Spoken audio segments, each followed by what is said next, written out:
शेख हसीना ने कुछ ज्यादा ही रियायतों के साथ में भारत के साथ सीमा समझौता कर लिया, इसलिए उस पर भी पुनर्विचार करने की जरूरत है। यही वो कारण है जो भारत की पेशानी पर चिंता की लकीरें बढ़ा सकते हैं और यही वजह है कि भारत गौर से वो सब कुछ देख रहा है जो इस समय पड़ोसी मुल्क बांग्लादेश में हो रहा है। ये तस्वीरें बताती हैं कि शहबाज शरीफ से मिलकर कितना खुश है मोहम्मद यूनुस।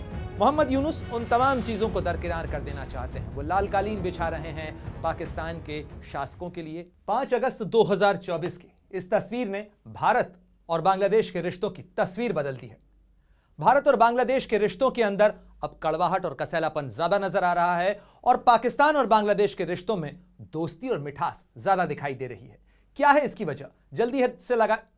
जल्दी से लगाते हैं दूरबीन और देखते हैं इन तमाम सवालों के जवाब कि आखिर भारत और पाकिस्तान के बीच में ये दोस्ती क्या पक रही है, क्या बना रही है और भारत में इसके लिए चिंता के सवाल कहां दबे हैं।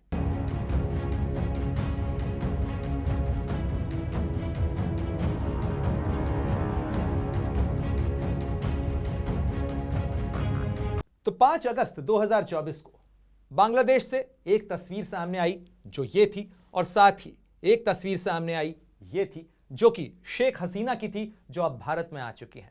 और 5 अगस्त 2024 से लेकर लगभग 5 महीने से ज्यादा का वक्त हो चुका है। शेख हसीना भारत में ही हैं। वो भारत में कब तक रहेंगी कोई नहीं जानता, लेकिन बांग्लादेश शेख हसीना को वापस लेने के लिए एक्सट्रेडिशन ट्रीटी यानी प्रत्यर्पण संधि तक कई बातें कर चुका है, चिट्ठी लिखने की बात कर रहा है और भारत सरकार कह रही है कि इस पर जब विचार किया जाएगा तो तमाम पहलुओं को जरूर देखा जाएगा, लेकिन फिलहाल किसी तरीके की प्रक्रिया कोई आगे बढ़ती हुई नजर नहीं आ रही है। लेकिन इस तमाम रस्साकशी के बीच जहां एक तरफ भारत और बांग्लादेश के रिश्तों के अंदर कुछ कड़वाहट और कसैलापन नजर आ रहा है, तो वहीं पाकिस्तान के साथ अचानक बांग्लादेश की दोस्ती बहुत ज्यादा बढ़ गई है। इतनी ज्यादा बढ़ गई है कि 50 साल के अंदर जो कुछ नहीं हुआ वो अब पाकिस्तान और बांग्लादेश के रिश्तों में हो रहा है। आप पूछेंगे ऐसा क्या हो रहा है, तो मैं जल्दी से आपको गिना देता हूं कि पाकिस्तान और बांग्लादेश के रिश्तों में बीते 50 सालों में यानी आधी सदी में जो कुछ नहीं हुआ वो महज 5 महीनों के अंदर हो चुका है। यानी सीधी फ्लाइट शुरू करने की तैयारी हो रही है। साथ ही पाकिस्तान की फौज का डेलीगेशन बांग्लादेश के अंदर पहुंच चुका है। बांग्लादेश की फौज को ट्रेनिंग देने की तैयारी चल रही है। साथ ही हथियारों की सप्लाई करने की भी तैयारी में पाकिस्तान है। बांग्लादेश को साथ ही सीधी कार्गो जो शिप है वो पहुंचने लग गए हैं। साथ ही वीजा की रियायतें दी जा चुकी हैं। साथ ही जांच पड़ताल के अंदर भी अब कमियां कर दी गई हैं। साथ ही दोनों देशों के प्रधानमंत्री कहिए या पाकिस्तान के प्रधानमंत्री और बांग्लादेश के अंतरिम शासक कहिए, दोनों के बीच में बीते 5 महीनों के दौरान 2 मुलाकातें हो चुकी हैं और बड़ी प्रगाढ़ता दिखाने की कोशिश हो रही है। इतनी प्रगाढ़ता कि पाकिस्तान अगर एक मिलिट्री एक्सरसाइज का आगाज करता है तो उसके अंदर बांग्लादेश अपना बड़ा प्रतिनिधिमंडल भेजता है और साथ ही पाकिस्तान और बांग्लादेश के बीच फौजी करीबी दिखाने की भी पूरी कोशिश हो रही है। आपके मन में शायद ये सवाल आए कि पाकिस्तान और बांग्लादेश के बीच फौजी करीबी के मायने क्या हैं, तो जरा ये समझ लीजिए कि पाकिस्तान और बांग्लादेश के बीच असली झगड़ा, असली मसला ही फौज से शुरू हुआ था, पाकिस्तान की फौज से, क्योंकि 1971 से पहले तक पाकिस्तान और बांग्लादेश एक ही मुल्क थे, यानी पूर्वी पाकिस्तान था बांग्लादेश जिसे हम आज के नाम से जानते हैं। और पाकिस्तान से अलग होने के पीछे बड़ी वजह ही यही थी कि पाकिस्तान की फौज ने जो क्रूरताएं की थी, जो अत्याचार किया था। अब मोहम्मद यूनुस उन तमाम चीजों को दरकिनार कर देना चाहते हैं। वो लाल कालीन बिछा रहे हैं पाकिस्तान के शासकों के लिए, उसकी फौज के लिए। तो जल्दी से आपको दिखाता हूं क्या चल रहा है। तो देखिए ये तस्वीर है भारत और बांग्लादेश की, यानी भारत की मदद से बांग्लादेश वजूद में आया और ये दुनिया में एक अनहोनी घटना थी क्योंकि इतना बड़ा मिलिट्री सरेंडर इससे पहले यानी दूसरे विश्व युद्ध के बाद नहीं हुआ था और उसके बाद बांग्लादेश वजूद में आया और बांग्लादेश और भारत के बीच में काफी लंबे समय तक करीबी रिश्ते रहे। जो चीजें मैंने आपसे गिनाई वो इससे पहले तक नहीं हुई थी, यानी पाकिस्तान और बांग्लादेश इतने करीब कभी नहीं आए थे। लेकिन जरा इन तस्वीरों को देखिए, ये तस्वीरें बताती हैं कि शहबाज शरीफ से मिलकर कितना खुश है मोहम्मद यूनुस, साथ ही उनका हाथ थामकर कितना खुश हैं मोहम्मद यूनुस। लेकिन जब भारत के उच्चायुक्त प्रणय वर्मा से मिलते हैं, उनसे रूबरू होते हैं, तो आप चेहरे के भाव देख लीजिए। मोहम्मद यूनुस के चेहरे के ऊपर तनाव है और ये प्रणय वर्मा जो कि भारत के उच्चायुक्त हैं ढाका के अंदर, उनसे मुलाकात कर रहे हैं, उनसे बात कर रहे हैं। कहा जाता है कि तस्वीरें बहुत कुछ बयान कर देती हैं, कैमरा झूठ नहीं बोलता है, कैमरा बहुत सारी चीजों को कैद कर लेता है। तो इन तस्वीरों के अंदर मुस्कुराता हुआ चेहरा यह बताता है, देखिए आप, शहबाज शरीफ के चेहरे से ज्यादा मुस्कुराहट यहां पर मोहम्मद यूनुस के चेहरे पर नजर आ रही है। यानी जाहिर तौर पर वो चाहते हैं कि पाकिस्तान और बांग्लादेश करीब आ जाएं।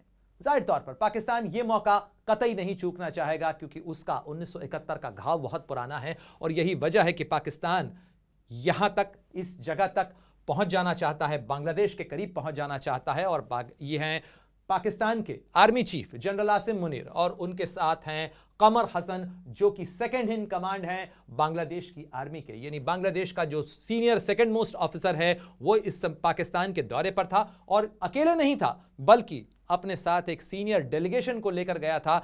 ये लेफ्टिनेंट जनरल कमर हैं, जो कि मुलाकात कर रहे हैं पाकिस्तान के सेना प्रमुख जनरल आसिम मुनीर से।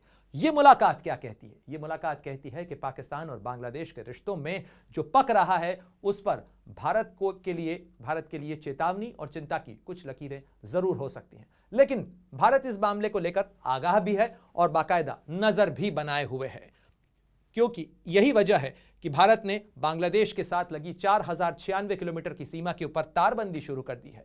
जाहिर तौर पर इस तारबंदी को लेकर बहुत सारे सवाल उठाए जा रहे हैं बांग्लादेश से। बांग्लादेश इस तारबंदी का विरोध कर रहा है, यह कहते हुए कि भारत ने समझौते का उल्लंघन किया है। पर क्या वाकई में भारत ने समझौते का उल्लंघन किया है? इससे पिछले वीडियो में दूरबीन के हमने आपको बताया था कि किस तरीके से भारत और बांग्लादेश के बीच में 2015-16 के दौरान जो समझौता हुआ था, उस समझौते के साथ ही यह चीज तय हो चुकी थी कि जो दोनों के बीच बाउंड्री है वो तय की जा रही है, साथ ही जो बाउंड्री लाइन है, जीरो लाइन है, वहां पर भी भारत जरूरत के मुताबिक तारबंदी कर सकता है और इसका अधिकार खासतौर पर त्रिपुरा के इलाके को लेकर उसमें विशेष तौर पर उल्लेख था। लेकिन अब जब भारत तारबंदी करने की कोशिश कर रहा है, और तारबंदी करने की कोशिश भी भारत को क्यों करनी पड़ी है उसका भी मैं कारण आपको बताता हूं, लेकिन सबसे पहले आपको सुनवाते हैं जब अमर उजाला ने यह सवाल विदेश मंत्रालय से किया कि बांग्लादेश की तरफ से आपत्ति जताई जा रही है, तो जरा सुनिए कि विदेश मंत्रालय के प्रवक्ता रणधीर जायसवाल ने क्या कहा बांग्लादेश के साथ संबंधों को लेकर और साथ ही पाकिस्तान का जो डेलीगेशन बांग्लादेश पहुंचा है उसको लेकर भी। बॉर्डर फेंसिंग को लेके हमारे और बांग्लादेश के बीच में समझौते हुए हैं।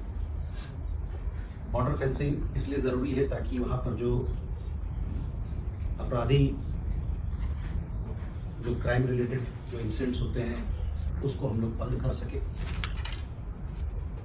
बॉर्डर फेंसिंग के जो भी समझौते आज तक हुए हैं, हमारा ये मानना है कि बांग्लादेश उसको एक पॉजिटिव अप्रोच के साथ, कंस्ट्रक्टिव अप्रोच के साथ इसको इम्प्लीमेंट करेगा हमारे साथ, ताकि जिस प्रकार की गतिविधियाँ क्राइम को लेके, अपराध को लेके, ह्यूमन स्मगलिंग को लेके, कैटल स्मगलिंग को लेके जो चलता है बॉर्डर पे, एक क्राइम फ्री बॉर्डर बनाने की जो हम लोग की सोच है उसको एक स्वरूप दिया जाए। सर, वो 150 मीटर को लेकर जो तर्क दिया जा रहा है बांग्लादेश की तरफ से, उस पर अगर आप स्थिति स्पष्ट कर सकें। ठीक है, लेकिन जो भी गतिविधि चल रही है फेंसिंग की वहाँ पर, वो दोनों देशों के बीच में जो समझौता हुआ है उसके मार्फत हो रही है। तो हम लोग का ये कहना है कि जो समझौता हुआ है उसको इम्प्लीमेंट करने के लिए दोनों देशों को साथ मिलकर और एक कंस्ट्रक्टिव तरीके से अप्रोच से आगे बढ़ना चाहिए। ऑन पाकिस्तानी डेलीगेशन, जो भी गतिविधियां हमारे पड़ोस में या हमारे क्षेत्र में भारत के इर्द गिर्द होता है उस पर हम हमेशा पैनी नज़र बना के रखते हैं, और ऐसे गतिविधि खासकर जिसका ताल्लुक हमारे सिक्योरिटी सुरक्षा के साथ है, राष्ट्रीय सुरक्षा के साथ है, उस पर हमारी नज़र रहती है। और जो जिस प्रकार का जो कदम उठाने हमको वो।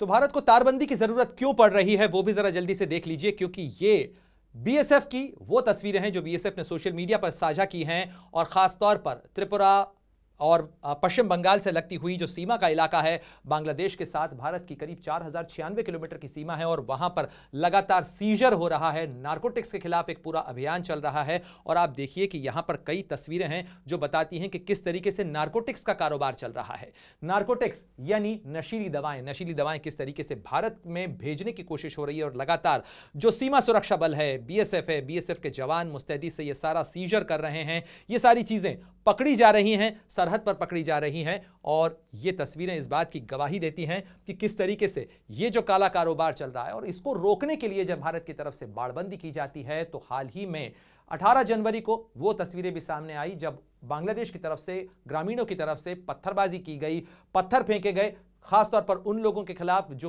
उन लोगों के लिए जो कि वहां पर काम करने के लिए मौजूद थे, और दोनों तरफ से पथराव की घटनाएं भी हुई। हालांकि उस मामले को लेकर बीएसएफ और बीजीबी यानी बांग्लादेश की जो बॉर्डर गार्डिंग फोर्स है उनके साथ में भारत ने इस मामले को उठाया था, और साथ ही जो सेक्टर कमांडर्स हैं उनके बीच में मीटिंग्स होती रहती हैं। भारत बांग्लादेश के साथ में रिश्तों को लेकर संवेदनशील भी है, जागरूक भी है, और इस मामले को लेकर भारत के सेना प्रमुख जनरल उपेंद्र द्विवेदी ने क्या कहा बांग्लादेश को लेकर, जरा वो भी सुन लीजिए, क्योंकि उन्होंने इस चीज का जिक्र किस तरीके से किया है जो बयान बांग्लादेश के आर्मी चीफ की तरफ से आया था।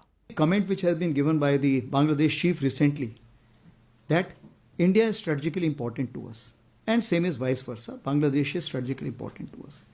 As of today, which is the other country which shares border with Bangladesh? It's a small portion, if you see, is on one side, on the southeastern side, otherwise it's all India. Therefore, we are the neighbors, we have to live together, understand each other, and any kind of animosity is not in each other's interest. As of today, firstly, there is no vulnerability from any side. I am in touch with the chief of Bangladesh during the time of when this changeover took place. I was in constant touch with him. And even thereafter, in November 24, we had a video conference also. As far as the military cooperation is concerned, is again going up in the same way. Our officers have moved there for the NDC also. There is no let up on that side. The only thing is, as far as the joint exercise which is carried out, because of the situation as of now, that we have postponed for some time, and as and when the situation improves, that exercise will also go on. When we talk about the relationship we should talk about when there is an elected government. तो सुना आपने, भारत के सेना प्रमुख ने बड़े सधे अंदाज के अंदर बांग्लादेश को यह जता दिया कि बांग्लादेश की सरहद अगर किसी एक देश के साथ 90% से ज्यादा लगती है तो वो केवल भारत है, 4096 किलोमीटर। मैं बार बार इसका जिक्र इसलिए कर रहा हूं ताकि आप भी ये समझ सकें कि बांग्लादेश तीन तरफ से एक देश से घिरा हुआ है, और वो है भारत, क्योंकि दूसरा एकमात्र देश जिसके साथ बांग्लादेश की सरहद लगती है वो है म्यांमार, और उसके बाद समंदर। तो म्यांमार के साथ तनाव बांग्लादेश का चल ही रहा है, क्योंकि बांग्लादेश और म्यांमार की सीमा का जो इलाका है वो अब इस समय बांग्लादेश की सेना एक तरफ है, और दूसरी तरफ, या बांग्लादेश की बीजीबी दूसरी एक तरफ है, और दूसरी तरफ है अरक्कन आर्मी। यानी वहां पर म्यांमार की फौज नहीं है, बल्कि जो अरक्कन आर्मी है वो वहां पर मौजूद है, और ये बांग्लादेश के लिए चिंता बढ़ा सकता है। लेकिन सेना प्रमुख जनरल उपेंद्र द्विवेदी ने जो कुछ कहा वो सीधे सीधे बताता है कि बांग्लादेश को यह समझना होगा कि भारत के साथ में वो अपना वजूद नहीं बदल सकता है। यानी भारत के साथ में जो उसकी सरहद है, भारत के साथ उसका पड़ोस है, ये एक जमीन की हकीकत है, और इस भौगोलिकता को, इस हकीकत को उसको स्वीकार करना होगा। रणनीतिक रूप से भारत उसके लिए जरूरी भी है, अहम भी है, और इसका ध्यान बांग्लादेश को रखना चाहिए। लेकिन क्या बांग्लादेश इस चीज का ध्यान रख रहा है? बांग्लादेश के साथ में जो कुछ हो रहा है उसको लेकर सवाल इस चीज के भी खड़े हो रहे हैं। साथ ही सवाल खड़ा हो रहा है इसका भी, ये JF-17 है जो कि चीन और पाकिस्तान ने मिलकर बनाया है। ये चीन और पाकिस्तान का एक साझा प्रोजेक्ट है, और इस जहाज को, इस लड़ाकू विमान को बांग्लादेश को बेचने की कोशिश हो रही है, और कहा जा रहा है कि बांग्लादेश की फौज जो है वो ये जहाज खरीदना चाहती है। बांग्लादेश अपनी वायुसेना को मजबूत करना चाहता है, ये बांग्लादेश का फैसला हो सकता है। लेकिन अगर चीन और पाकिस्तान का बनाया हुआ साझा लड़ाकू विमान अगर भारत की सरहद के पार पहुंच रहा है, यानी बांग्लादेश के अंदर पहुंच रहा है, तो कुछ चिंता के सवाल जरूर होंगे। यही वजह है कि बांग्लादेश के अंदर जो कुछ हलचल हो रही है, जो ये दिखाने की कोशिश हो रही है कि किस तरीके से अब बांग्लादेश और भारत के बीच में दूरी बढ़ रही है और करीबी बढ़ रही है पाकिस्तान और बांग्लादेश के बीच में, क्योंकि ये जो डेलीगेशन गया है पाकिस्तान का में बांग्लादेश का, ये डेलीगेशन अमन एक्सरसाइज के लिए भी गया हुआ है। हालांकि ये कोई पहला मौका नहीं है जब पाकिस्तान की इस एक्सरसाइज के अंदर बांग्लादेश की शिरकत हुई हो, लेकिन जिस तरीके से ये करीबी बढ़ाने की कोशिश हो रही है, जिस तरीके के कंसेशन देने की कोशिश हो रही है, और आप याद रखिए ये कंसेशन कौन दे रहा है? ये कंसेशन एक ऐसी सरकार दे रही है जो इस समय बांग्लादेश की निर्वाचित सरकार भी नहीं है। वो केवल एक क्राइसिस के दौरान सत्ता में आई, और उसके बाद वो बांग्लादेश में वो सारी चीजें बदलने की कोशिश कर रही है। जब भारत सरहद के ऊपर फेंसिंग लगाने की कोशिश करता है तो ये सरकार कहती है कि शेख हसीना ने कुछ ज्यादा ही रियायतों के साथ में भारत के साथ सीमा समझौता कर लिया, इसलिए उस पर भी पुनर्विचार करने की जरूरत है। यही वो कारण है जो भारत की पेशानी पर चिंता की लकीरें बढ़ा सकते हैं और यही वजह है कि भारत गौर से वो सब कुछ देख रहा है जो इस समय पड़ोसी मुल्क बांग्लादेश में हो रहा है। लेकिन यह भी नजर रखनी होगी कि किस तरीके से पाकिस्तान लगातार उस जमीन का इस्तेमाल करने की कोशिश कर सकता है, क्योंकि एक इतिहास भी है जो बांग्लादेश और पाकिस्तान के रिश्तों का इतिहास है, लेकिन एक इतिहास उस चीज का भी है जो भारत और बांग्लादेश की सरहद पर इससे पहले चलता रहा है। यानी भारत के पूर्वोत्तर के इलाके के अंदर जो उग्रवादी गुट रहे हैं, वो उग्रवादी गुट इस इलाके का इस्तेमाल करते रहे। अगर हम नक्शे पर देखें तो आप ये समझ सकते हैं कि भारत और बांग्लादेश के बीच में सरहद का इलाका कौन सा है। जरा यहां पर गौर करिएगा, ये भारत और बांग्लादेश के बीच की सरहद है और इस सरहद के ऊपर,